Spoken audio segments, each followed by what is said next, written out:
Welcome to Haldwani news channel UK के माध्यम से देख रहे हैं खबर। में हूँ हृदय कश्यप।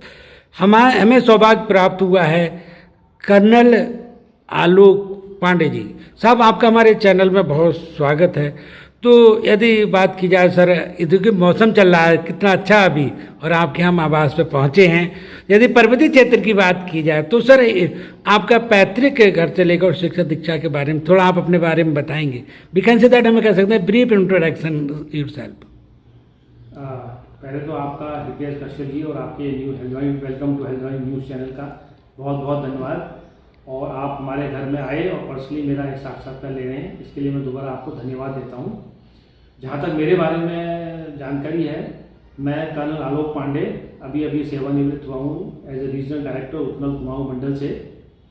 पैतृक गांव हमारा ढोली गांव है, जो कि कुमाऊं के एक विश्व कुमाऊं और उत्तराखंड मैं उत्तराखंडी क्या सारे देश का एक बहुत ही अच्छा पर्यटन स्थल देवीधुरा, उस देवीधुरा मंदिर के पास ही हमारा ढोली गांव स्थित है।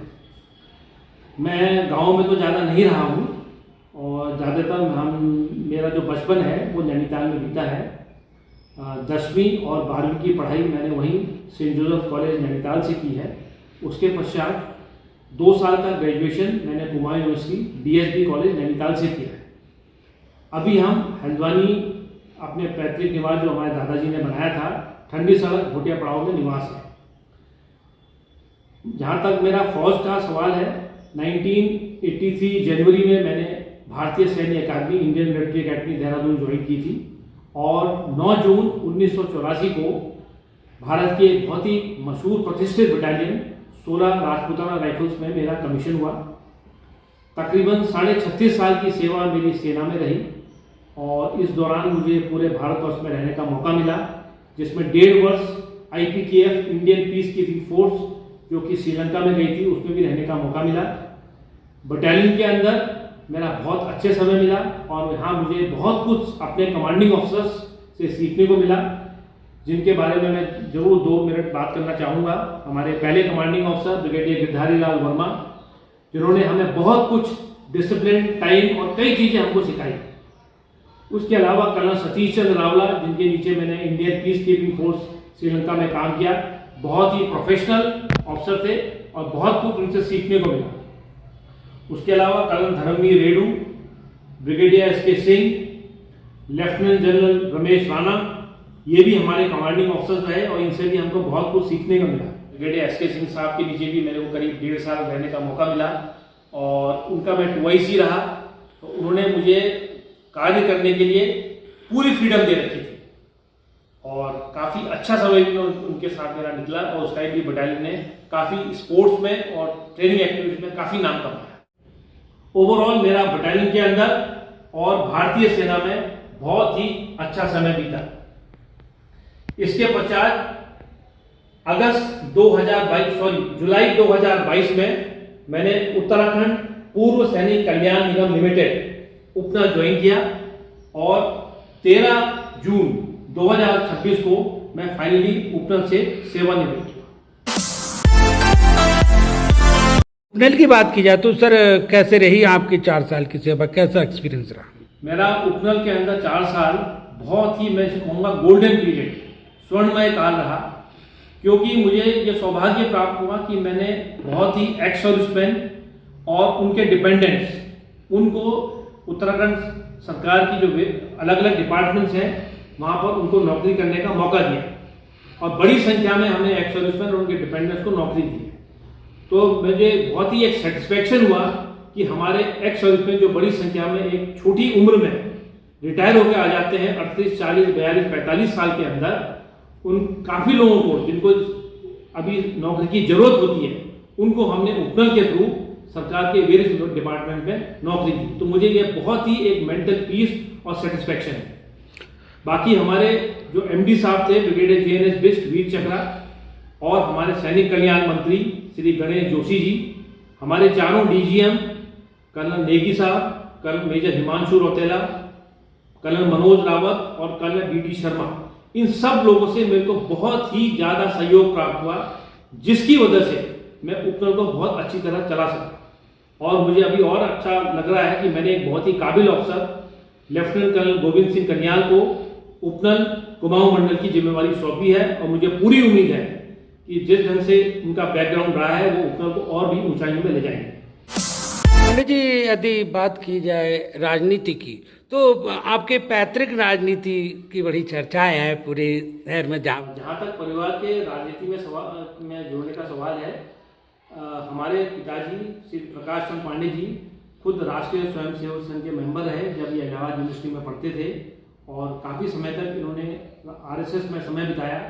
और आरएसएस के बारे में जब हमें याद है, स्कूल टाइम में पढ़ते तो उसके बारे में बताते हैं कैसे शाखा लगती है, क्या क्या प्रेयर्स होती हैं। और इनका उस समय के जो सरसंघ चालक थे एमएस गोलवालकर जी और बाद में रज्जू भैया, इनसे हमारा पिताजी का काफ़ी संपर्क रहता था। फिर कुछ पारिवारिक कारण से, कुछ बिजनेस के कारण से इन्होंने आरएसएस छोड़ दी और अपने पिताजी के साथ यहाँ बिजनेस में शामिल हुए।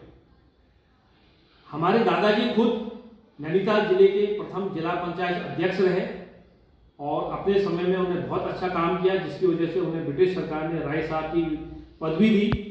वो यहाँ डिस्ट्रिक्ट स्टैंडिंग एजुकेशन कमेटी में 12 साल चेयरमैन रहे। उन्होंने एजुकेशन की फील्ड में बहुत अच्छा काम किया और बहुत ही दयालु और कृपालु किस्म के व्यक्ति थे और हर व्यक्ति की वो मदद करते थे, चाहे आर्थिक तौर पर मदद हो चाहे और तौर पर मदद हो। हमें याद है जब हम स्कूल में जाड़ों की छुट्टियों में हल्द्वानी आते थे तो गांव के कई लोग हमारे यहाँ हल्द्वानी आते थे, उनको यहाँ रहने का वो देते थे, उनको खाना पीना देते थे। और जो कुछ गरीब बच्चे आते थे उनको इन्होंने यहाँ पर पीछे हमारा आउट हाउस था, वहाँ कई कमरे थे, उनको फ्री में कमरे दिए जिससे वो यहाँ अपनी एजुकेशन की तालीम कर सके। उनके छोटे भाई, उनके चाचा जी के लड़के श्री दयाकिशन पांडे, जो कि एक मशहूर अधिवक्ता थे और जो शेरे कुमाऊं के नाम से भी जाने जाते थे, हल्द्वानी म्यूनिसिपल बोर्ड के 2 बार चेयरमैन रहे। और ये ठंडी सड़क, जो आप हल्द्वानी की मशहूर ठंडी सड़क देख रहे हैं, ये उन्हीं की देन है। उन्हीं का ये दिमाग था कि यहाँ पर ऐसी सड़क होनी चाहिए जिसमें लोग शाम को या सुबह भ्रमण कर सकें। बाद में इसको अभी जो डेवलपमेंट हुआ है वो श्रीमती इंदिरा हृदय जी ने किया था, जो अभी लेटेस्ट हम सड़क देख रहे हैं। लेकिन इसकी इनिशियल नींव जो है वो श्री दयाकिशन पांडे जी ने रखी थी। इन्हीं के नाम पर एक डीके पार्क रामला ग्राउंड में बना हुआ है। उसके बाद दयाकिशन पांडे जी एमएलए रहे पिथौरागढ़ से और उसके बाद उनके छोटे लड़के श्री कमल किशन पांडे, वो भी वहां पर एमएलए रहे। भाजपा की जो 3 धरोहर हैं उनमें से एक डॉक्टर मुरली मनोहर जोशी, वो भी हमारे बहुत ही नजदीकी संबंधित हैं। उनकी जो बड़ी बहन है श्रीमती तारा पांडे, जो कि मशहूर कवित्री थी, वो हमारे दादाजी के जो छोटे भाई थे डॉक्टर पुरुषोत्तम पांडे जी, उनको मैरिड थे। तो इसकी वजह से वो हमारे पिताजी की चाची थी। इनके नाम पर भी एक मशहूर पार्क बना हुआ है रामला ग्राउंड में, तारा पार्क। जहाँ तक और एक हमारे रिश्तेदार और हैं हमारे ढोली गांव के, वो भी अपने टाइम के मशहूर पार्षद रहे थे, यहाँ पर जाने माने व्यापारी नेता हैं। उनकी अभी यहाँ हल्द्वानी टाइल्स की एक दुकान है। श्री किरण पांडे जी, वो भी एक बहुत ही जुझारू और कर्मठ किस्म के पार्षद रहे थे। अभी चाहे वो पॉलिटिक्स से थोड़ा दूर हो गए हैं।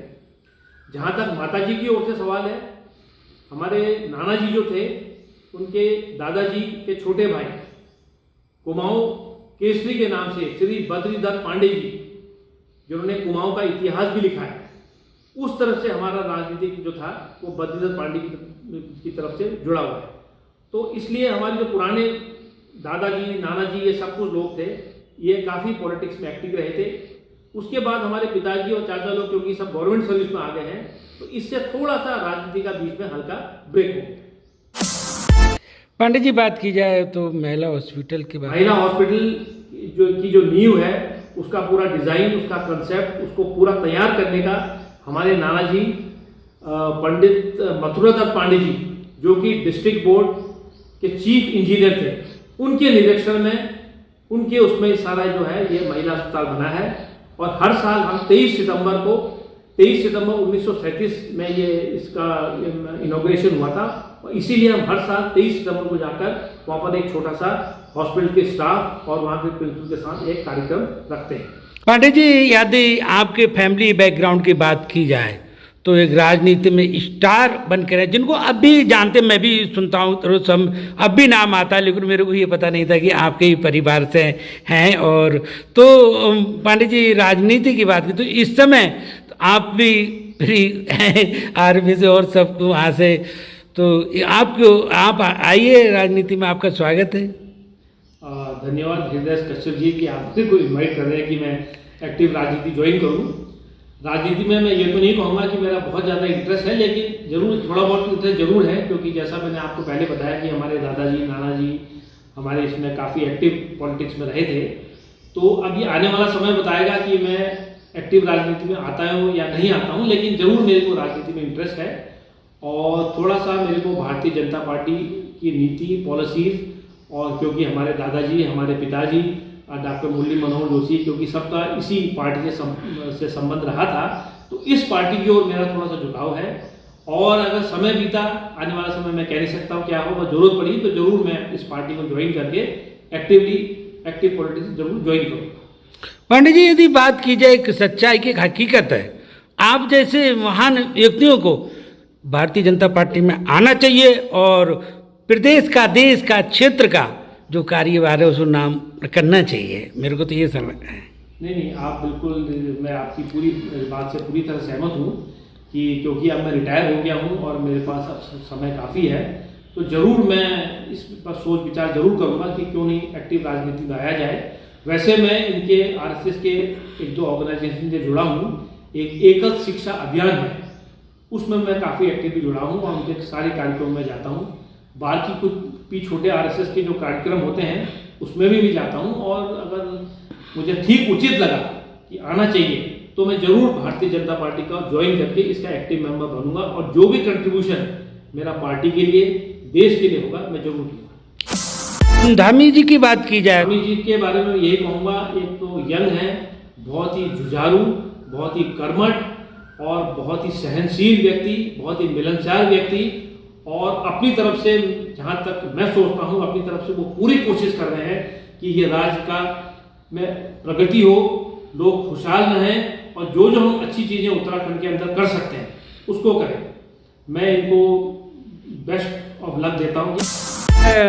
मुरली मनोहर जोशी जी की, तो उनके भी आप मुरली मनोहर जोशी, जैसा मैंने आपको बताया, हमारे बहुत ही नज़दीकी रिश्तेदार हैं, बहुत ही जानकार व्यक्ति है, और हम जब भी मैं दिल्ली जाता हूँ हमेशा उनसे मिलता हूँ और आधा एक घंटा उनके साथ व्यतीत करता हूँ, और मुझे बड़ी खुशी होती है कि जब भी मैं उनसे मिलता हूँ वो उत्तराखंड के बारे में ज़्यादा से ज़्यादा जानकारी लेना चाहते हैं कि क्या उत्तराखंड में चल रहा है, कैसे हमारे नेतागण काम कर रहे हैं, क्या वहाँ पर प्रॉब्लम हो रही है, और मुझे बड़े खुश नजर आते हैं जब भी मैं उनसे उत्तराखंड के बारे में बात करता हूँ।